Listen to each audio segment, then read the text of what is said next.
Assalamualaikum warahmatullahi wabarakatuh. Kali ini saya akan mempresentasikan penengahan tentang tugas proyek karakterisasi material, analisis data SEM, TEM, dan SEIR.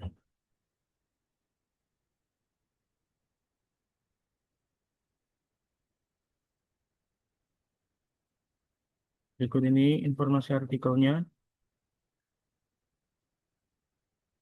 Yang pertama yaitu hasil dan pembahasan data SEM. Ada beberapa gambar. Jadi deskripsi gambarnya yang gambar atas yaitu citra SEM menunjukkan bahwa partikel NMC Lab dan NMC TPATI memiliki morfologi sferis yang serupa. Hasil DX mapping memperlihatkan distribusi Ni yang merata pada kedua sampel, sedangkan TI terdistribusi homogen pada sampel NMC TPA-TI, menandakan keberhasilan modifikasi TI tanpa mengubah morfologi partikel secara signifikan. Sedangkan pada gambar yang di bawah, setelah proses siklus, NMC ref mengalami degradasi morfologi yang ditandai dengan retakan dan kerusakan partikel yang lebih banyak. Sebaliknya, NMC TPA-TI mampu mempertahankan bentuk dan integritas partikel dengan lebih baik, menunjukkan peningkatan stabilitas struktural selama pengujian siklus.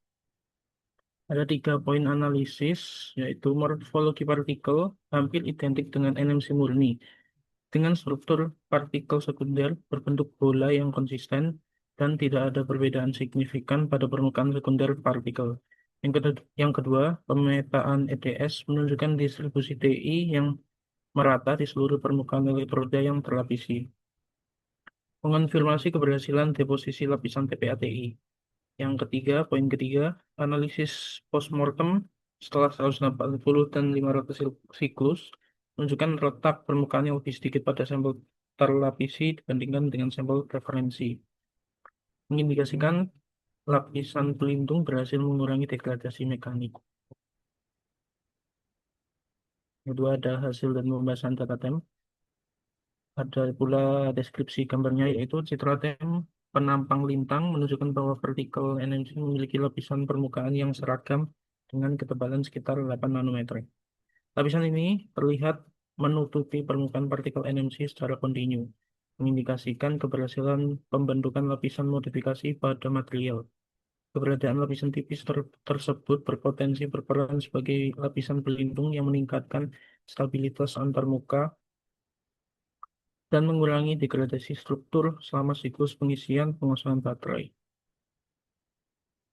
Ada 3 poin analisis juga, yaitu penampang melintang resolusi tinggi mengungkapkan lapisan TPA-TI yang seragam dengan ketebalan kurang lebih 8 nanometer melapisi permukaan partikel NMC. Yang kedua, pencitraan TEM juga menunjukkan bahwa TI berhasil menginfiltrasi batas butir partikel NMC yang berkontribusi pada peningkatan stabilitas siklik dengan menghambat pembentukan retak intergranular. Yang tiga, pada gambar TEM yang B membuktikan bahwa lapisan artificial CI efektif menutupi retak kawal dan batas butir akibat proses calendering. Selanjutnya ada hasil dan pembahasan data FTIR. Deskripsi gambarnya yaitu berupa grafik spektrum FTIR menunjukkan bahwa modifikasi NMC dengan TPATI berhasil dilakukan, yang ditandai dengan munculnya puncak khas. Puncak-puncak tersebut berkaitan dengan gugus aromatik TPA, sementara intensitas yang lebih tinggi pada sampel NMC TPA-TI 40 nanometer dibandingkan NMC TPA-TI 8 nanometer, menunjukkan keberadaan lapisan TPA-TI yang lebih banyak. Selain itu, perubahan pada daerah 800 hingga 500 cm mengindikasikan adanya interaksi antara lapisan TPA-TI dan struktur NMC. Poin analisisnya yaitu spektrum FTIR pada sampel yang dilapisi TPA-TI tidak menunjukkan puncak yang jelas karena ketebalan lapisan yang terlalu tipis dan sensitivitas TIR yang terbatas. Namun, ketika ketebalan TPA-TI ditingkatkan 5 kali lipat, puncak pada 1571 dan 1510 muncul yang sesuai dengan vibrasi asimetris. Yang terakhir, puncak-puncak ini mengonfirmasi keberadaan ikatan organik dalam lapisan hibrida yang memberikan fleksibilitas mekanik hingga mampu mengakomodasi perubahan volume elektroda dalam siklus. Selanjutnya ada analisis gambar Saya menggunakan image G. Pertama ada deskripsi citra SEM, gambar atas. Hasil pengamatan menggunakan SEM menunjukkan bahwa sampel memiliki morfologi permukaan yang tidak homogen dengan tekstur kasar dan adanya aglomerasi partikel. Beberapa partikel berbentuk hampir sferis masih dapat diamati pada permukaan material, namun sebagian besar partikel saling menempel membentuk gumpalan yang lebih besar, seperti di bagian atasnya. Kondisi ini menunjukkan bahwa proses pembentukan partikel belum menghasilkan distribusi yang sepenuhnya seragam. Kedua ada tabel hasilnya, tabel data pengukuran.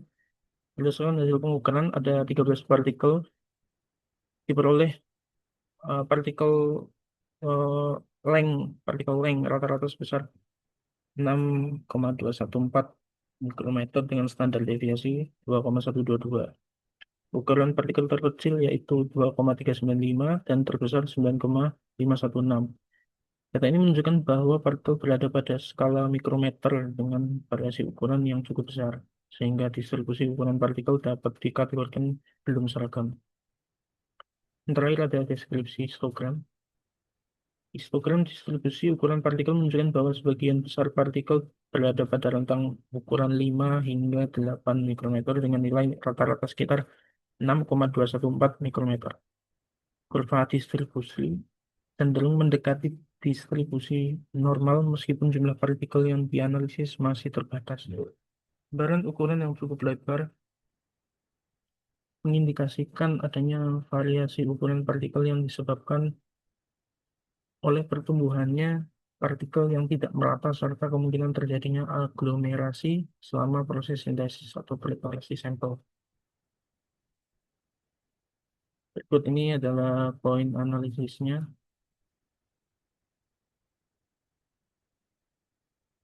Jadi yang pertama, permukaan sampel menunjukkan struktur yang kasar dan tidak rata, ditandai dengan adanya tonjolan serta cekungan pada permukaan material. Selanjutnya terlihat adanya partikel berbentuk hampir bulat yang hampir sferis ya, yang tersebar pada permukaan sampel. Selanjutnya sebagian partikel mengalami aglomerasi, yaitu partikel saling menempel membentuk struktur yang lebih besar. Distribusi partikel pada permukaan belum homogen karena terdapat daerah yang padat partikel dan daerah yang relatif kosong. Bentuk partikel tidak seluruhnya seragam, terdapat campuran antara partikel sferis dan fragmen tidak beraturan.